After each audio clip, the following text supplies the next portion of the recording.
Shalom Bapak Ibu Saudara yang terkasih di dalam Kristus, kembali berjumpa dengan saya. Dan pada kesempatan hari ini saudara, saya mau bagikan firman Tuhan yang mana di saat kesempatan hari ini saya membuka satu ayat firman Tuhan, dan firman itu membuka hati saya menjadi berkat. Dan saya rindu Bapak Ibu Saudara juga mendapat yang berkat yang luar biasa.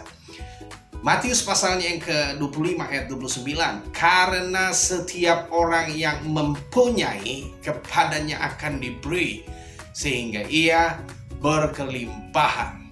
Nah, waktu saya baca itu saudara, wah luar biasa. Berarti kita bisa jumpai bahwa ketika kita memiliki sesuatu, maka kita akan diberi. Nah, saudaraku yang terkasih, karena setiap orang yang mempunyai, kata kita, eko itu artinya mempunyai, dalam bahasa Yunani artinya dia memegang sesuatu, dia memiliki sesuatu, dan kepadanya akan diberi. Diberi dalam bahasa Yunani adalah didomi. Didomi itu artinya akan dianugerahkan, akan diberikan sesuatu, dikaruniai sesuatu, saudara.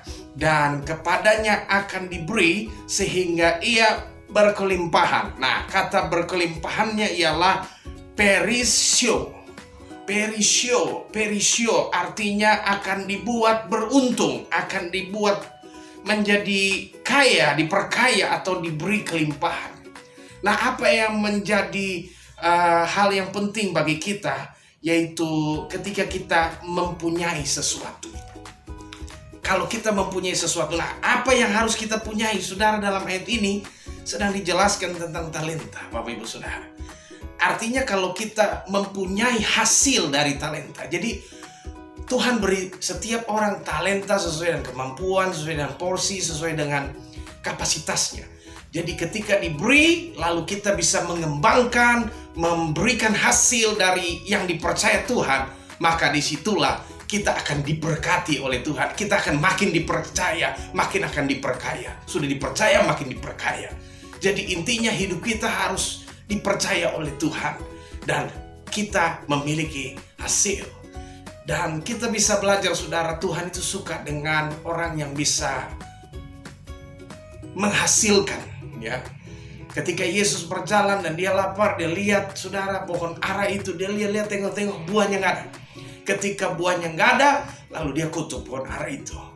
Tetapi saudaraku yang terkasih dalam Kristus, jikalau dia datang melihat orang yang dipercayakan 5 talenta itu dan dia mengembangkan 5 talenta lagi, dipercaya 2 talenta dan dia mengembangkan 2 talenta lagi. Tetapi ada yang menjadi persoalan. Orang yang sudah dipercaya 1 talenta itu dia kubur dan dia tidak hasilkan apa-apa, dan kepadanya campakkan dia, sebab dia dipercaya tapi tidak bisa menghasilkan. Saudaraku yang terkasih, biarlah lewat hari ini, firman Tuhan ini, saudara, kita menjadi orang-orang yang dipercaya dan menghasilkan. Sehingga suatu hari kelak Tuhan akan mencari hasil daripada kita, dan dia lihat kita adalah orang-orang yang bisa menghasilkan, dan adalah orang-orang yang bisa dipercaya dan makin akan dipercaya, sehingga Tuhan janji kita akan diperkaya dan menjadi orang-orang yang berlimpah. Mari saudara, kita memiliki hasil. Tuhan mau kita jadi orang Kristen yang menghasilkan kasih Tuhan, menjadi dampak, menjadi berkat bagi banyak orang. Ketika kita diberkati, kita bisa menolong orang lain, karena dengan itu Tuhan melihat hasil. Dan ketika ada hasil itu, dia akan makin memberkati kita dan berlimpah-limpah. Tuhan Yesus memberkati. Saya berdoa buat saudara, dalam nama Yesus Tuhan jamah untuk semua para pemirsa, dilawat, diberkati, ditolong Tuhan, dan mereka menjadi orang-orang yang berhasil dan menghasilkan hasil-hasil luar biasa dari apa yang dipercayakan Tuhan. Di dalam nama Yesus kami akan kuat, dan kami akan bisa melewati pandemi ini dan kemenangan bersama Tuhan Yesus. Di dalam nama Yesus kami sudah berdoa. Haleluya.